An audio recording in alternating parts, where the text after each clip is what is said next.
নওগাঁয় বিশেষ চাহিদা সম্পন্ন শিক্ষার্থীদের পাশে দাঁড়িয়েছে উপজেলা শিক্ষা অফিস। মানসম্মত ও বৈষম্যমুক্ত শিক্ষা নিশ্চিত করার লক্ষ্যে PDP-4 প্রকল্পের আওতায় শিক্ষার্থীদের মাঝে হুইলচেয়ার সহ বিভিন্ন সহায়ক উপকরণ বিতরণ করা হয়েছে। নওগাঁ সদর উপজেলা পরিষদ চত্বর সকাল থেকেই মুখরিত বিশেষ চাহিদা সম্পন্ন শিক্ষার্থী ও তাদের অভিভাবকদের পদচারণায়।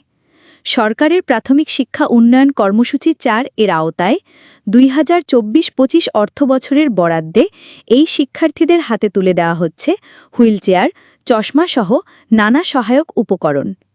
সদর উপজেলার বিভিন্ন শিক্ষা প্রতিষ্ঠানের মোট ১৮ জন শিক্ষার্থীকে হুইলচেয়ার এবং ৯ জন শিক্ষার্থীকে চশমা প্রদান করা হয়। এই সহায়ক উপকরণ পেয়ে খুশি শিক্ষার্থী ও তাদের অভিভাবকরা। তারা বলছেন, এর ফলে তাদের সন্তানদের বিদ্যালয়ে আসা যাওয়া আরও সহজ হবে। বিতরণ অনুষ্ঠানে অন্যান্যদের মধ্যে উপস্থিত ছিলেন নওগাঁ সদর উপজেলার সহকারী শিক্ষা অফিসারগণ সহ শিক্ষা অফিসের বিভিন্ন স্তরের কর্মকর্তা ও কর্মচারীবৃন্দ। আয়োজকরা বলছেন, এ ধরনের উদ্যোগ বিশেষ চাহিদা সম্পন্ন শিক্ষার্থীদের মূলধারার শিক্ষায় সম্পৃক্ত করতে গুরুত্বপূর্ণ ভূমিকা রাখবে। কেবল হুইলচেয়ার বা চশমা বিতরণই নয়, এই শিশুদের প্রতি সামাজিক দৃষ্টিভঙ্গির পরিবর্তন এবং তাদের জন্য একটি অনুকূল পরিবেশ তৈরি করাই এই উদ্যোগের মূল উদ্দেশ্য।